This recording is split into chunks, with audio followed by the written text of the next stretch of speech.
Hey everyone, welcome back to the channel. Today we're talking about RPGs that are not time sinks, that do not drain the hourglass, yet leave you with nice, warm, fuzzy memories. Now, my metric for these RPGs was games that on average can be beaten in under 20 hours.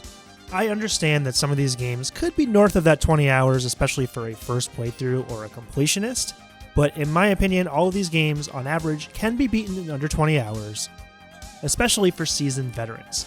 Alright, so if you have no time and you want to play some sweet RPGs, keep watching. Number 10 is Parasite Eve. This is kind of a long-lost Squaresoft game on the PS1, and it's kind of a mix of survival horror and RPG.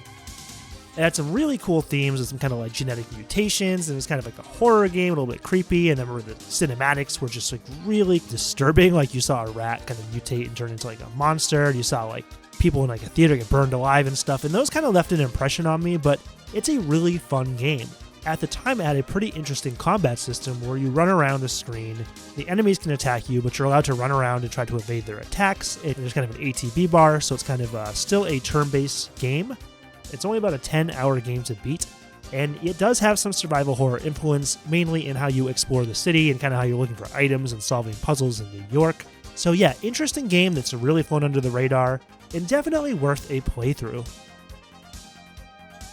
Number 9 is Legend of Mana.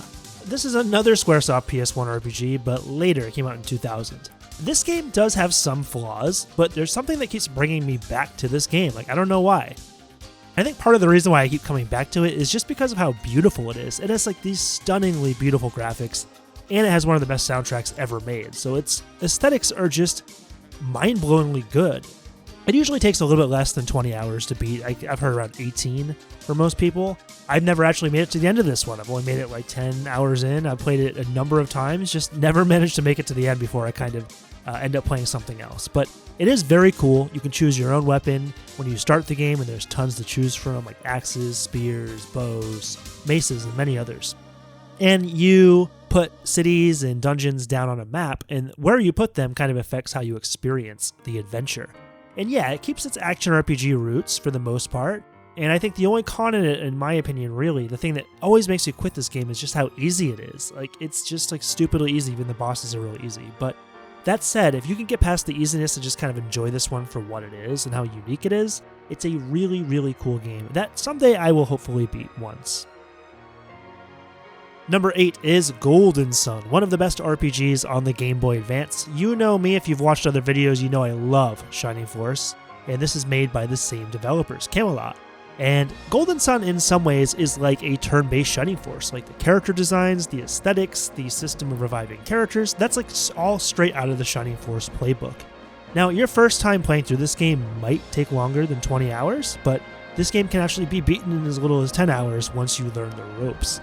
The thing that made me really love this game is, one, just how awesome the aesthetics are, especially the battle animations. Game Boy Advance games just did not look this awesome when it came to the combat, and it's stunningly amazing how some of these animations and summons work in this game. And that brings me to point 2, it's the Djinns, which are kind of like summons in Final Fantasy, but you get many of them, there's a lot of optional ones to find, and you can allocate them to characters and really kind of manipulate stats and the outcome of that character in some pretty interesting ways. And if Golden Sun feels like it's a little bit short or cut off, that's because you're supposed to play Golden Sun The Lost Age after. It's not a direct sequel in terms of the time, per se, but it focuses on other protagonists who are introduced in Golden Sun but not really fleshed out. So there's plenty of Golden Sun to play after you beat this game. Number 7 is Undertale, and I'm so sad this is the only game on this list that is post-2010. I have enjoyed some other short RPGs like Cosmic Star Heroine and Banner Saga, but to me they don't quite make it to Undertale's status. But this game absolutely deserves a spot. It's a really stylish, minimalist RPG made by just one dude named Toby Fox, and that dude absolutely killed it. Now, what really draws me to this game is, first thing you'll notice is that it kind of plays like Earthbound in terms of the aesthetics and the humor, but that is where the comparisons end. There's 3 ways to beat this game. You can play a passive route where you spare enemies, you can kill all the enemies, which I forget the name of that one, or you can do a neutral route where you kind of play normally, sparing some enemies and killing some others. But the combat is so cool in this game. It's turn-based, but then each enemy has its own attack pattern, and you play it out like a little mini shoot-'em-up or platformer. Super awesome. Really, really good story that should not be spoiled here, but you will laugh and cry by the end of this game, and there's some very deep philosophical themes. Definitely play this one. There's no game like it on the planet. Number 6 is Vandal Hearts 1 on the PS1. This is a very old Konami RPG, and I absolutely love it. And sometimes I feel like I'm one of the only people in the world that does love this game because no one talks about it.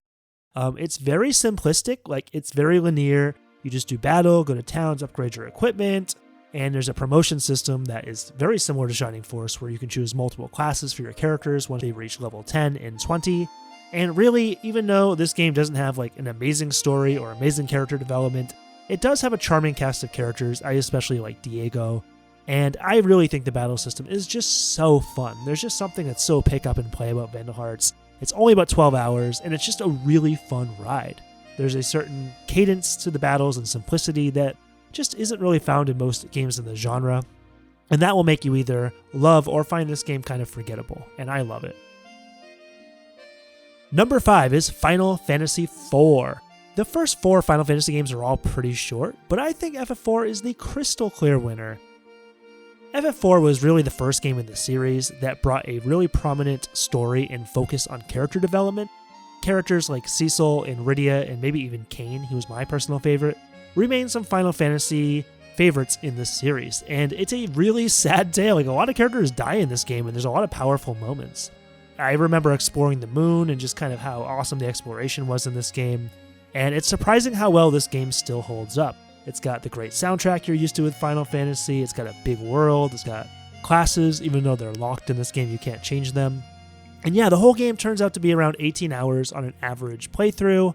And it's just a really fun Final Fantasy game that, might not be better than some of the later entries like 6 or 9, but really shows you where the series finally found its footing and became just like a god-tier RPG series. Number 4, I'm cheating a little bit. It's Ys Book 1 and 2 and Ys Origin. These games are kind of connected. Actually, they're very connected, so I think it's a safe cheat. Let's start with Ys Book 1 and 2. This is actually my favorite Ys game. It's only about 15 hours to beat. I was going to say 15 minutes, but yeah, you won't beat this game in 15 minutes. I don't even think a speedrunner could do that. But anyway, Ys Book 1 and 2 is a really, really fun game. It's got the bump system where you just kind of run into enemies from a certain angle, and that sounds lame, but it's so much fun once you get used to it. And I'm kind of sad that no other game has employed this method of combat. And it's just got great music. It had some really cool CD technology at the time. And even playing it a couple of years ago, I was like mind blown how fast it was. You can save anywhere. And really the reason to play, in my opinion, is 1, the amazing soundtrack, and 2, the friggin' awesome boss battles. This has some of the coolest boss battles of any action RPG I've ever played. Then there's Ys Origin, which came out in 2006, I think, for Steam originally, but it's found its way on most modern platforms. This is actually a prequel to Ys Book 1 and 2, but it should be played after. And it retains so much of the charm of those games. It's got the fantastic music, it's got the epic boss battles. There's 3 characters to play, so one single playthrough is only like 10 hours, but you could stretch it into like 30 hours if you wanted to play it through it 3 times with some slightly different character perspectives. It's just such a fun game. It's fast-paced. It's not a game that's going to eat up a lot of your time, and there's a really good story and lore, especially if you're a fan of the original Ys games. Number 3 is Mario RPG. Yes, I'm giving Mario the bronze medal, and he's not used to that. He's probably not happy about it. He's used to being on top of the podium. But in my opinion, the final 2 RPGs on this list are just incredible, and so is Mario RPG, so let's talk about it. This was a SNES game made by Squaresoft and Nintendo, working jointly, I believe, which is a great combination, especially in the mid-90s. And yeah, this is exactly what you want. It's a Mario RPG where you get characters like Bowser even joins your party in this game. It's got a funny story. It's mostly humorous and very lighthearted. And yeah, there's exploration with some platforming elements that kind of retain that original Mario Brothers charm. And then the combat even has some Mario Brothers charm. You have to time your hits. If you time your hits at the right time, you do more damage to enemies. And yeah, it's a very kind of active turn-based combat system, kind of based on timing and some really cool abilities that tie into the Mario universe. But it's also really fun to explore. You got like villages and toads everywhere. And if you're looking for some comfort food in your RPG, this is the one. And it's only like 15 hours. Amazing game. Number 2 is Suikoden 1 on the PS1. And yes, you can probably tell I'm a huge PS1 fan. The original Suikoden is another Konami RPG released in 1996. And yeah, I think for rookies and people trying to get all 108 characters without knowing how to get them, this could definitely take you like 25-30 hours. But I have beaten this game multiple times, and I have beaten it in like 13-14 hours, getting all 108 characters. So it can be done. It's not a long game. Suikoden 1 is a really, really good story, and much like the other Suikoden games, there's many characters that play a pivotal role in that story. It's very political, it's very personal. You see some of your friends die and experience horrible things in this game, and it's kind of your job to save them. But yeah, just so much fun. It's got 3 combat systems, your regular battles, which are really fun 6-party, turn-based battle systems, you have one-on-one duels, which are a staple in the series, and you have major battles that kind of play out like a rock, paper, scissors. Those are really fun too. It's just all around a great game, and just like one of the best games you can find under 20 hours.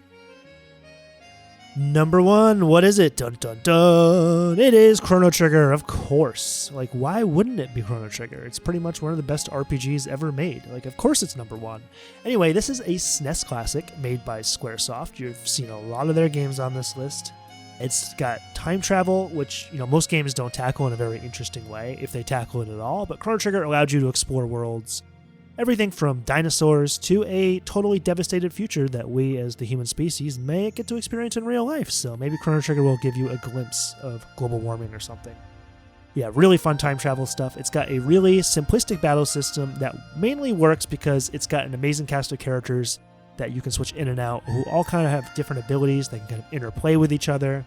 And yeah, it's got the amazing aesthetics like most Square games, like one of the best soundtracks ever made, and really, really great graphics on the Super Nintendo. And honestly, if you play this game, you're safe with any version, in my opinion, except the PS1 version. That version sucks. But the SNES version, the DS version, the Steam version, those are all pretty safe bets. And yes, since you guys brought Chrono Cross to modern consoles, please give us Chrono Trigger. This is like one of the quintessential JRPGs, and it absolutely deserves to be number 1 on this list. Anyway, enough on Chrono Trigger. That's going to be it for today. I hope you enjoyed the video. Please let me know, what is your favorite RPG under 20 hours, and was it on the list? Alright guys, please like the video and subscribe to the channel. It really, really helps. Take care, and game on.